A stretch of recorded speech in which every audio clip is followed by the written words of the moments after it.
In this culture, they taught you, if you have to eat your food, first you bow down to it. You are not saying thank you to any god.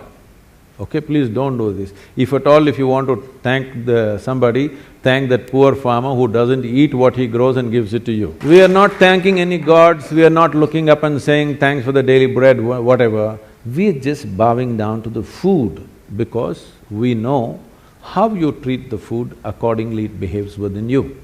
Today, there is enormous amount of study which shows, for example, water. This water has enormous memory.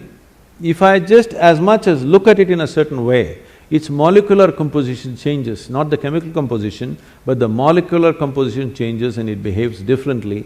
Lot of experimentation has happened about this, and today they've come up with something called imploding water, where some of you might have experienced this. Suppose you went to a waterfall and the water that is falling with great force, if you touch the water, it feels silky. Have you ever noticed it? Yes? If it goes down 2 miles and then touch it, it won't feel like that. Only there it feels silky because the water is imploding into itself.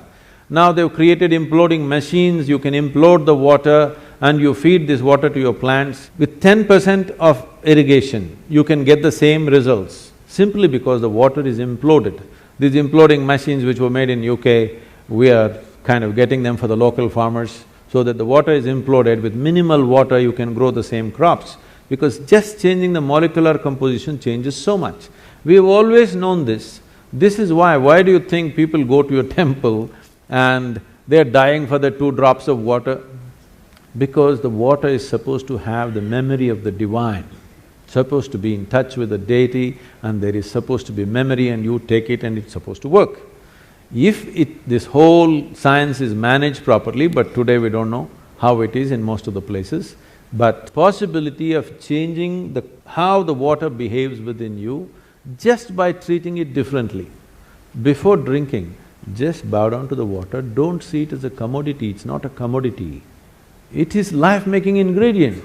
This is more important than your mother, father, your children, anybody, isn't it so? Because if you don't drink it for 1 day, you will not want anybody. You want only this. So the 5 elements, if you learn to handle them properly, simple thing, whatever, the earth that you walk upon, air that you breathe, water that you drink, food that you eat, and the sky. 3 times a day, consciously, just put your hands together for these things. These are the life-making ingredients. Your life is made out of this. Just approach it differently.